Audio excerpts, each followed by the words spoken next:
realizing I wasn't alone was something really important for me. That this wasn't a weakness, that I wasn't the only person. For me, about 25% of all people with mental health will have it onset between the ages of 18 and 24. And especially beginning at college. I went away to college for the first time. I was a mess. And I remember my first week being on the phone with my parents, just crying hysterically. I was so depressed. I was so scared. And saying to my dad, I'm the only one like this. I don't see anybody else, who's in their rooms crying. He's like, of course you don't. They're all in their room crying. And I remember, and it was a very poignant memory. And 3 years later, my sister went to my school, and I grabbed her and I started walking her around. It was before anybody had had a chance to retreat to their room during freshman orientation. I said, I want you to look at something because I know this is going to be you later. See that kid crying, you see that kid crying, you see that kid being led away. It's not just you. And realizing that it's not just you and that prominent voices also suffer, I think is something that can be important.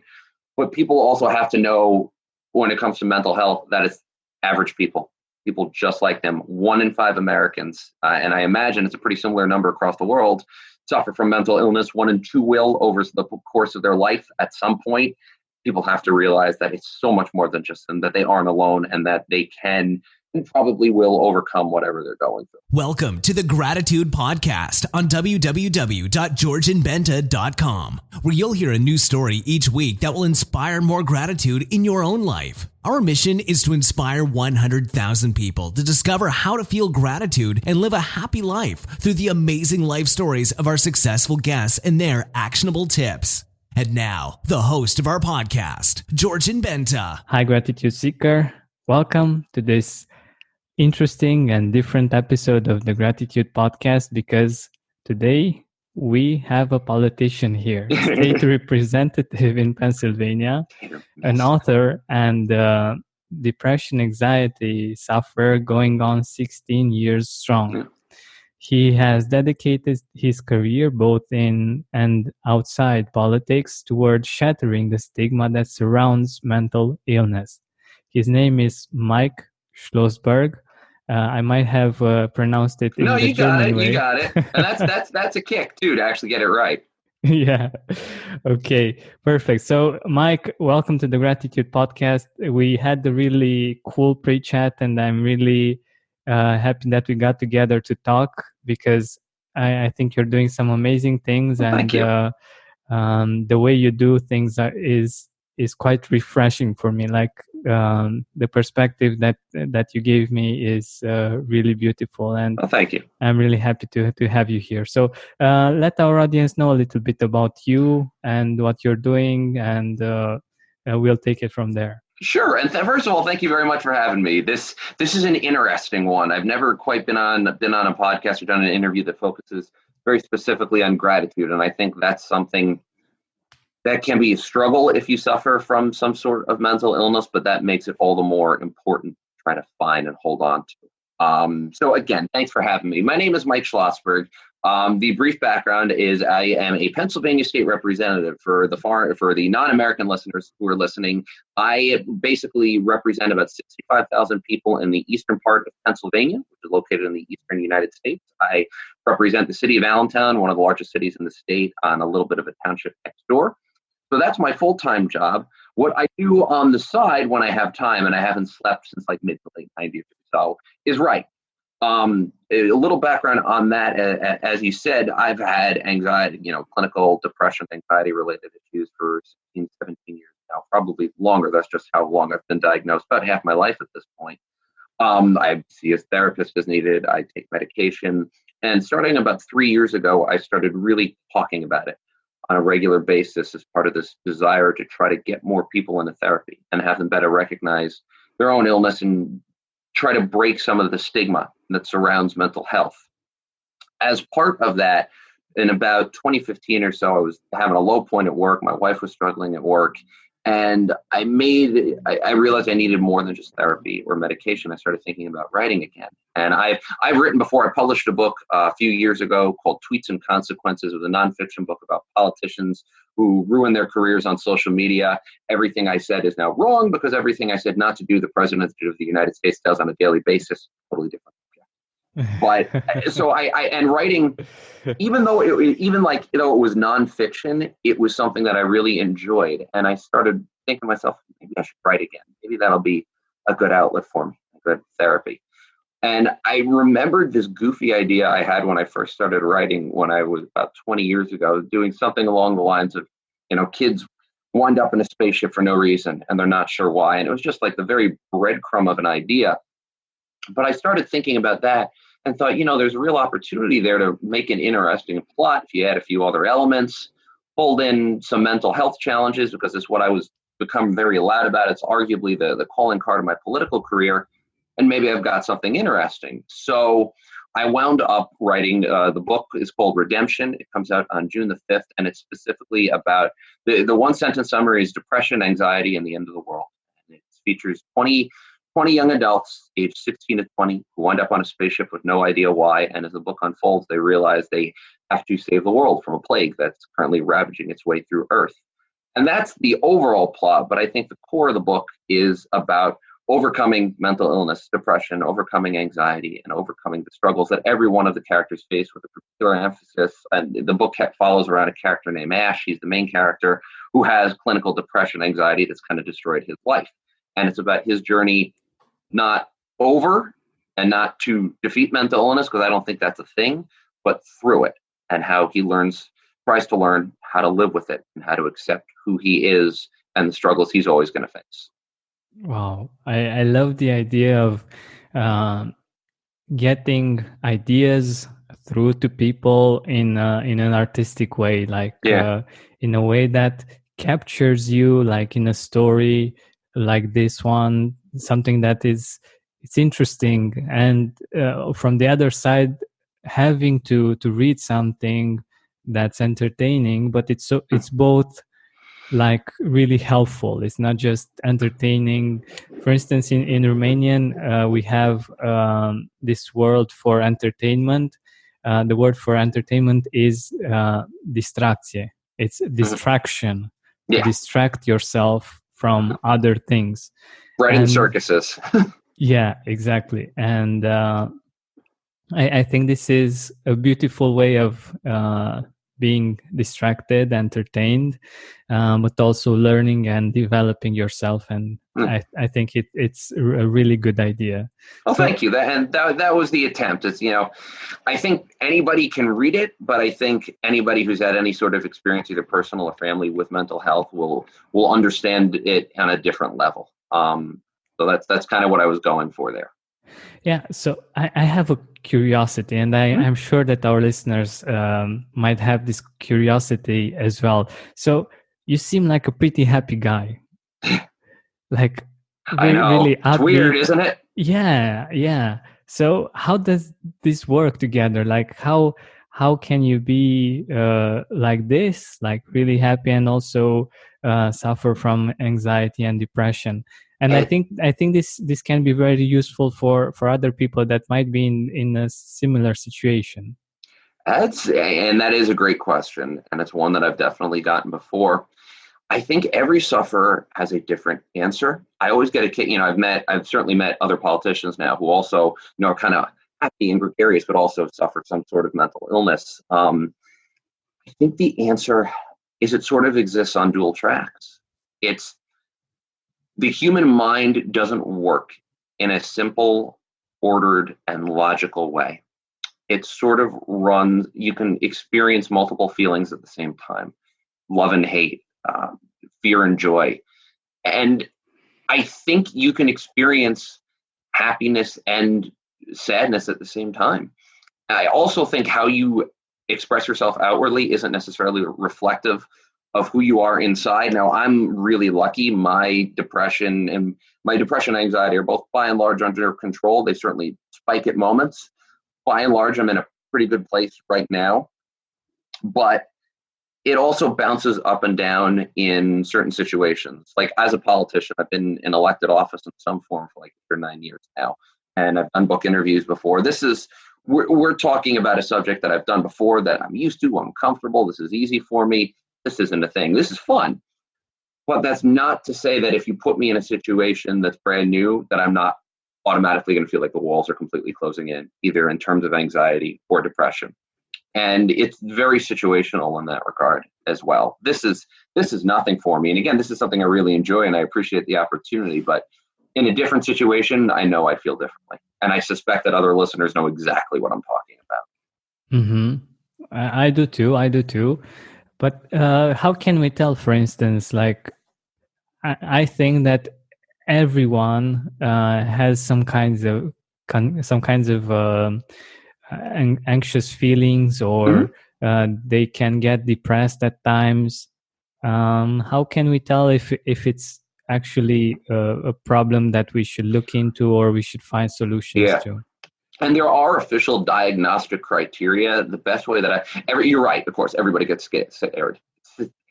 Everybody gets scared. Everybody gets sad. But it comes down to, I think, when somebody gets so sad for an extended period of time that they have difficulty functioning, that they can't get through their day, that they need to go home repeatedly. And again, that's not to say that somebody isn't going to have that challenge at some point in their lives. But if it happens to you over an extended period of time, if it interferes with your functioning, if you can't get through your day, then it's time to seek professional help. I think that's where the line is, where it interferes with your functioning. Mm-hmm, mm-hmm. Yeah, I agree. Like when you can do the things that you need to do or you want to do, yeah, that is indeed a problem. But Yeah. I think, in my opinion, we get to that point, or yeah, we might have this kind of situation since we were a child. That's another possibility, indeed. Yeah. But I think that we can do things to make sure that we don't get to that point, or if we are in that point, we can get better and we can find more happiness. And this, of course, I believe that we can do with and through gratitude. Mm-hmm. So, what has been your experience with gratitude? It keeps you grounded. And like I said when we were talking before this is appropriate because that's something I force myself to try to look at in some of my more down moments. Because the truth is that depression is such a funny thing. I mean, when I compare myself to others and think of all that I should be grateful for, you really get hard on yourself and you wonder, how on earth can I feel this way given everything that I have? I am so lucky. I have a wonderful full-time job. I can write on the side. I'm lucky enough that some people want to read and hear what I have to say. I'm married. I have 2 wonderful kids. I'm in good physical health. And I try to make myself be grateful for all that I have. But that's where it can also be a problem. Because when you say to yourself, how on earth can I feel depressed and struggle to get through the day sometimes when there are so many people that have it so much worse? Gratitude sort of turns into a double-edged sword. And that's a real challenge, I think, for anybody who tries to use gratitude, as I do, as a coping mechanism for depression. Yeah, I totally agree, because when we try to enforce it like this, like the idea of you should be grateful because Mm-hmm. all of those amazing things are happening in your life, I don't think it works that way. Like you can't force it. You can try to use different techniques that work, but to force it like this, it might go to the other edge of the sword, as Yeah. you were saying, to feel guilty that you're blessed and others aren't, or that you, even though you're blessed, you're not appreciating what you have as much as you Mm-hmm. should do.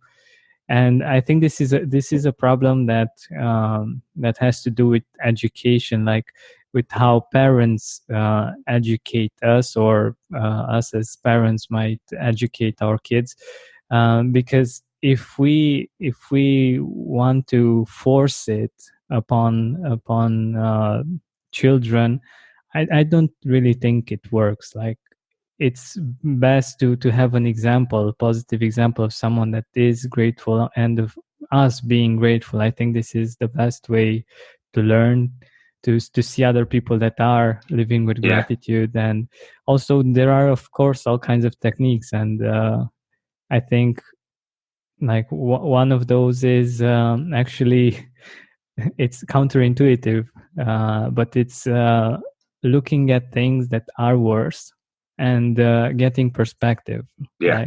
I don't know if you've read Man's Search for Meaning from No. Viktor Frankl. Yeah, it's a great book, and I definitely recommend it. It's about an Austrian psychiatrist, I think, that has been in the concentration camps in the World War, Hmm. and he he talks a lot about what was going on the inside when he was in those situations, and just reading that and understanding the situation in which we are and getting that perspective, that is a very powerful way of getting gratitude and of seeing our life in a different way. But I totally agree that forcing it like this can really have a negative impact rather than a positive one. Sounds like an interesting book, especially Gratitude, talking about somebody who was a Holocaust survivor. Yeah, he wasn't actually talking about gratitude, but the fact that we can see when we read the book, we can see the perspective of what life was for him, for another person, and how life is for us. It's really that perspective that makes us feel grateful really Hmm. easily and see that we are in a much better situation. And it is thanks to people like him that made some sacrifices during that period in time. But Hmm. so let's get a little bit back to gratitude and your own experience with gratitude. Like if you could go back in time, let's say 10 years ago, 20 years ago, what would you tell your younger self about gratitude? Part of depression, especially when either untreated or before you get treatment, is your ways of thinking get completely broken. You drive yourself into these spirals of terrible negative thoughts about how worthless you are and how everything is terrible and nobody really loves you and all of that. So you just sort of spiral down and down and down. If I could have, I would have gone back and said to myself, there is so much in your life to be genuinely grateful for and to also try to gain some comparative perspective. As a kid, and I've said this repeatedly, I represent a good chunk of my constituents are impoverished or they don't have access to health care that they need, that they deserve, that I do, that my wife and my family does. I would have said to myself, what you're going through is okay. You don't have to feel guilty about it. But compared to the situation that so many others find themselves in, be grateful for all that you have and for the opportunity to get better. And be grateful for the struggles. I wrote Redemption during one of the most depressed period of my adult life. And it made me a better representative. It made me a better person, I think.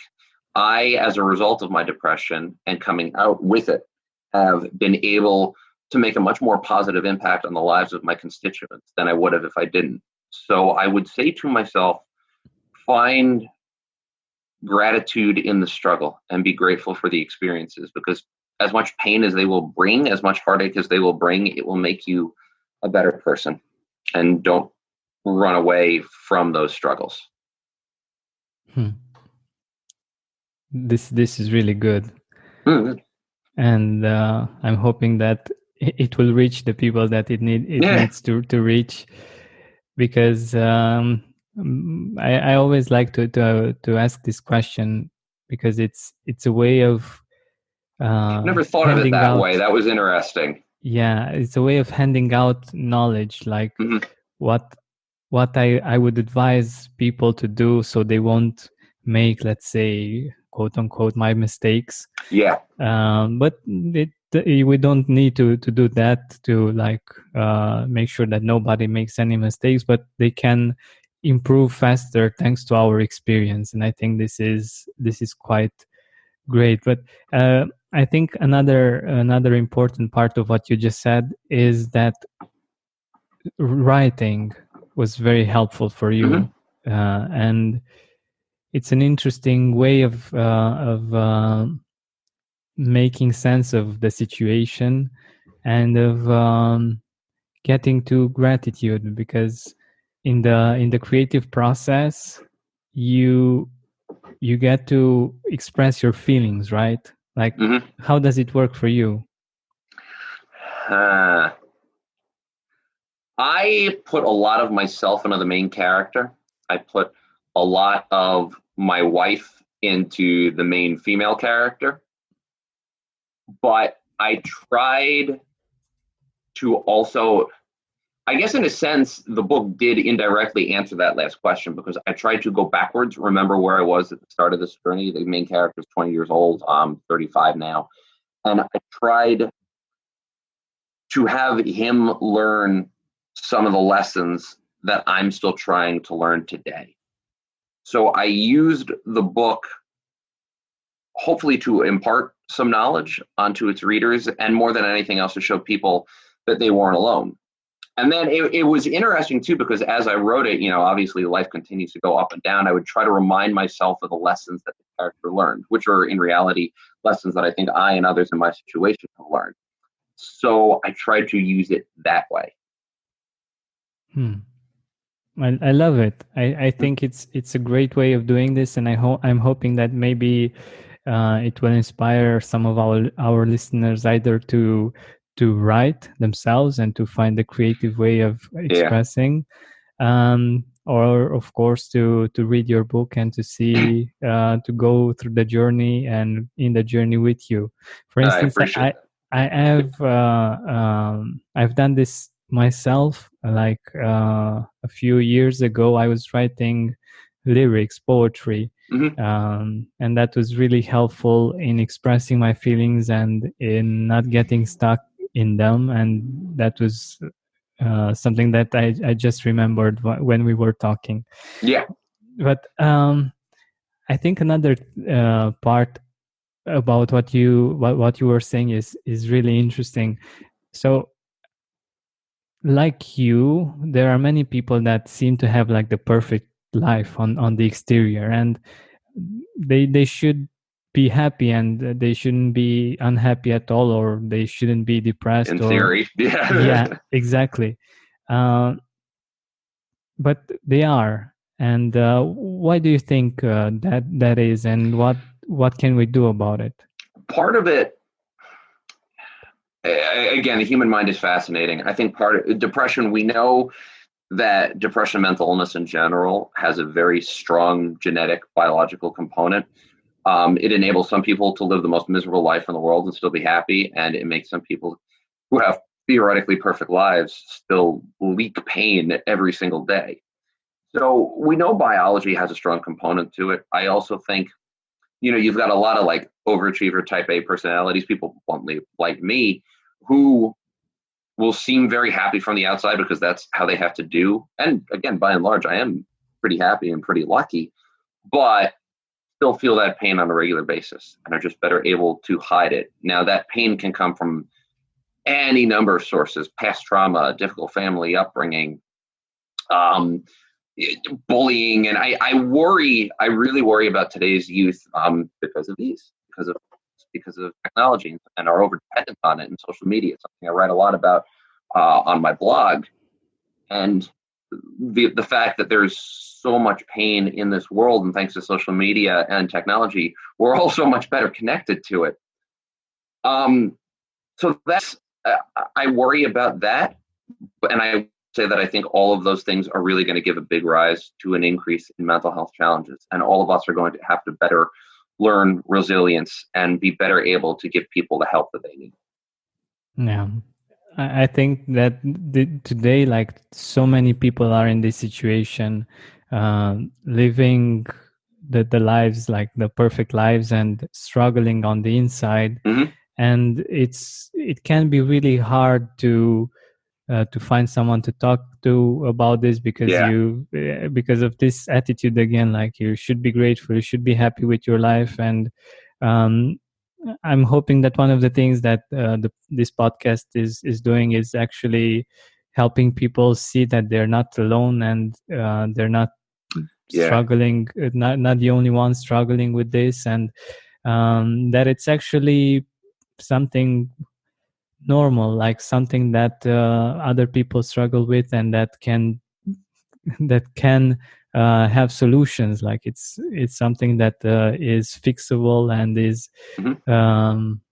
it can get better and better. Absolutely. And that's realizing I wasn't alone was something really important for me. That this wasn't a weakness, that I wasn't the only person. For me, about 25% of all people with mental health will have it onset between the ages of 18 and 24. And especially beginning at college. I went away to college for the first time. I was a mess. And I remember my first week being on the phone with my parents, just crying hysterically. I was so depressed. I was so scared. And saying to my dad, I'm the only one like this. I don't see anybody else, who's in their rooms crying. He's like, of course you don't. They're all in their room crying. And I remember, and it was a very poignant memory. And 3 years later, my sister went to my school, and I grabbed her and I started walking her around. It was before anybody had had a chance to retreat to their room during freshman orientation. I said, I want you to look at something because I know this is going to be you later. See that kid crying, you see that kid crying, you see that kid being led away. It's not just you. And realizing that it's not just you and that prominent voices also suffer, I think is something that can be important. But people also have to know when it comes to mental health that it's average people just like them. 1 in 5 Americans, and I imagine it's a pretty similar number across the world, suffer from mental illness. 1 in 2 will over the course of their life at some point. People have to realize that it's so much more than just them, that they aren't alone, and that they can and probably will overcome whatever they're going through. Exactly.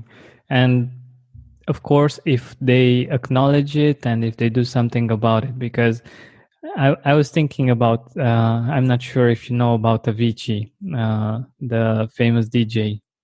Avicii. Oh yeah, he completed suicide recently, if I'm not mistaken. Yeah. And he's about my age, and it was really, I'm not sure if it was suicide. Like I think it's just rumors Okay.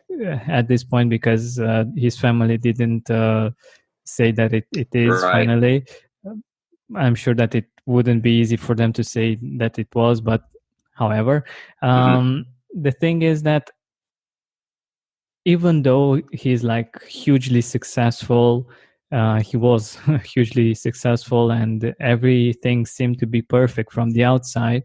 When you put yourself in his shoes and understand his situation and his internal struggle, you might get to understand better how it might have been for him. And we always look at other people and we think that they have the perfect life and everything is great on the outside and on the inside as well, and we feel bad about ourselves. And this is what I wanted to get to. Like, we all have these kinds of struggles, and I believe even the greatest people on earth have them. And the power lies inside of us, like in what we do about them, in how we choose to do things and to move forward. And I think you're a great example of this as well. Like, thanks. With writing the book and sharing this perspective and your own struggle, I think this is quite amazing. No, thank you. It's what I found helping other people to be very therapeutic. I mean, I will also add this. There's a very bad tendency, if you have some sort of mental illness, you get so inwardly focused. All you can focus on is your own pain and your own feelings, and then you ruminate, and then that just, again, you cycle down. The more you can focus on other people when you're depressed, as difficult as it is, the better you'll be. You need to try to change your focus, and you need to force yourself to think in different and maybe uncomfortable ways. And that's something that was really helpful to me. And that's, I think, why channeling my energy into redemption was something that was really helpful to me, and hopefully helpful to other people as well, Ed. And this is a really good tip, actually, and really practical. Like, if we are in a situation when we feel anxious or depressed, or we're just in a bad place, we can try to get out of ourselves and our mind and our head and look at other people and find ways of helping, of doing something for other people, maybe even Yeah. for people that are in a similar situation to ours. And we can do simple things, I think, like even just meet someone or smile, or I don't know, do something simple, but it can be quite a lot for them, right? Well, there's actually studies that show that if you go volunteering, it can make you feel better. Just like volunteering at a local soup kitchen or something like that, that can actually improve your mood and help alleviate depression. So serving other people, doing something to get you out of your own head, that's great and that's useful and necessary. Yeah, and I love we had a little talking before the actual interview, and I love your perspective on the politicians that you've been interacting with, and it's really refreshing. I was telling Mike that we have kind of a big problem with corruption here in Romania, and we laughed at our president. Cheers, America.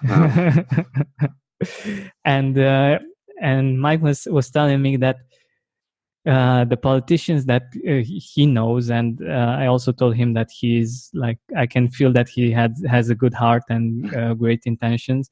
And the politicians that he knows, they are actually in it for the people and for making a difference. And I think this is really amazing. And when you think about gratitude, like there are people that this is what they do, like they have your best interest at mind and at heart. And I think this is quite an amazing thing of our modern society, to have people that think about the bigger picture of what's going on, and they're doing their best to help improve everything. Yeah, and I think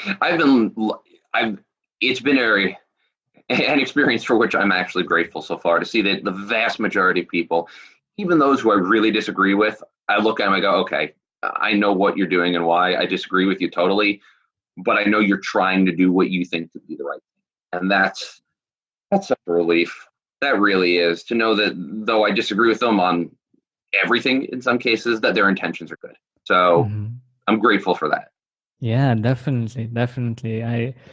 I'm also I'm really grateful for our mayor, for instance, that I know that he's doing lots of amazing things to make this city really better and better, and solve all of the problems that we have. And it's pretty amazing that, honestly, it's kind of cool that I don't have to do anything almost, like but the cool thing is that he's open for communication as well. And this is like a really good balance, and I'm seeing things happening. And yeah, I'm really grateful, even though like it's for everyone. But if I'm like thinking about myself, I am benefiting from that as well, as personally. And that is really beautiful. So, by the way, what are you doing like as a state representative? Like, I'm really curious to. Everybody, there's so much that you can do. The two biggest things that I talk about as a state representative are education and mental health. The personal connection with mental health at this point is obvious. I've really concentrated my legislative efforts on a few pieces of legislation that are anti-suicide, trying to help college kids who get access to mental health care, as well as first responders. We know that here, our police, our firemen, our EMSs, those who deal in the coroner's office, really suffer from a lot of trauma and are at a much greater risk of, unfortunately, attempting or completing suicide. We want to make sure they get all the help that they need. I've got a bill I'm working on with a Republican member of the other party to try to make it easier for mothers who are in the state's early intervention program. That's a program for poor or at-risk mothers to get screened and then treated for postpartum depression, a major problem among new mothers. Education is another one. That's a broader one here, but I live in and represent a very poor urban school district. The school funding system in Pennsylvania is just horrifically broken. And I'm trying to work to not only put more money into it, but to make it more fair and make it so that my kids get same great education and have the access to all the same resources as the kids in the wealthier school districts next door. And I could go on for days about the things that I'm working on, but in a nutshell, those are the two big ones that I talk about the most.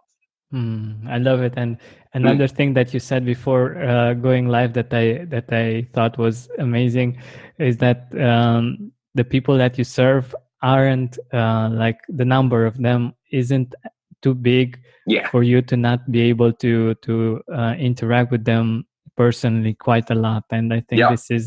this is awesome. Like the fact that you care so much and you want to be with the people there and to know their problems and their struggles. And another thing that I wanted to mention that I think is very important about what you just said about postpartum Hmm. depression is Yep. that these things influence like generations. Like for You instance, got it. uh, if you as a child, like in my case, let's say, if my mom would suffer or would have suffered from postpartum depression, I, as a child, would be influenced by that, and I would have maybe some traumas or some kinds of issues that have to do with the fact that she went through that. And getting help on that, like really deep level, I think can have a really big impact in like many years to come. And I think this is amazing. Of course, like education, like Yeah. that's No brainer. hugely important, and I can totally relate to that. Yeah. Yeah. Well, it's a big. Pennsylvania has one of the biggest gaps in the country between the richest and the poorest school district, and I represent one of the poorest school districts in the entire state. So that's a big one here. And on the postpartum part, you totally hit the nail on the head. I mean, postpartum depression affects every generation involved, including especially the mother and the child. And we want to make sure that we're giving both of them the life they deserve. This is wonderful. Okay, so we're nearing the end of our time together, Mhm. and I wanted to ask you, who are you grateful for in your life right now? Uh, a lot. But I mean, the first two are the obvious ones. My wife, her name's Brenna. She's wonderful. She puts up with me, and she's helped me through countless dark spells. I have a 7-year-old named Oren and a little boy, and a 5-year-old little girl named Ayla. And like any good dad, which I think I am, they are the light of my lives. And I'm lucky. I have my parents are here. My in-laws are here. They're in relatively good health. I love my in-laws like I love my parents. I have wonderful staff that keeps my head on straight. Um, and my constituents, people who have continuously said, we're going to send you back and let you keep representing us. And I had somebody run against me pretty hard in the last election, and I won more than 2-1. And I'm grateful for the opportunity to serve them. And I hope to be deserving of the faith that they've placed in me. So that's it in a nutshell. Big nutshell. Wow, wonderful, and I love that, and I think that says quite a lot about you. The fact that they keep re-electing you, and Yeah. they keep believing in you and in your work. And I think this is really beautiful. So in the end, let us know a little bit about your book, Sure. when it will go out, Yeah. where we can find it and Mhm. everything. Absolutely, and I can send you a link too. Maybe if you can put it in the description, that's perfect. And if not, again, the name is Redemption. My name is Mike Schlossberg. You can search for it on Amazon or just Google it. It is available on June 5th. You can pre-order it now, and it'll be available. It's for $4, $3.99. It'll be $6 once it comes out on electronic format. Not sure about the print format yet, but you can get it on Amazon. And again, Redemption is a book about depression, anxiety, and saving the world. And I think it's an interesting read, no matter what you suffer from or what your interests are. Wonderful. By the way, how much time did it take you to write it? It took, that's a good question. I'm going to say about 9 months or so to write it, another 9 months to edit it, and then another year plus to go through the edit to get it, to find a publisher and then go through their editing process. So this was a 3-year journey that'll be coming to fruition in about a little more than 2 weeks. So I can't wait to see it and to actually, to hold a printed copy of it. It's like a baby. So I'm really excited. Yeah, and I know it's quite a long process, and that's why I asked, because it's like we value things more if we understand how much work and how much passion it was put in it, and in them. Yeah, I love that. A lot of work. So go find the book, And I think like if you want to read fiction, you can read a kind of fiction that is actually helpful and it's actually healing. And I think this is a brilliant idea. Like for the type of person that I am, this is like the perfect combination of a book, and I love that very much. So well, thank you. Thank you so much, Mike, for being here with us, for sharing so many amazing insights, and for sharing your passion and your enthusiasm with us. Well, then thank you for the opportunity, and thank you for your work at helping people try to find the good in their lives. I appreciate it very much. My pleasure. Thank you. Thank you. Have a great day. Thank you for listening to our weekly podcast. Help us reach our goal of inspiring 100,000 people by sharing this podcast with your loved ones, with your Facebook friends. And if you loved this episode, please write a review on iTunes.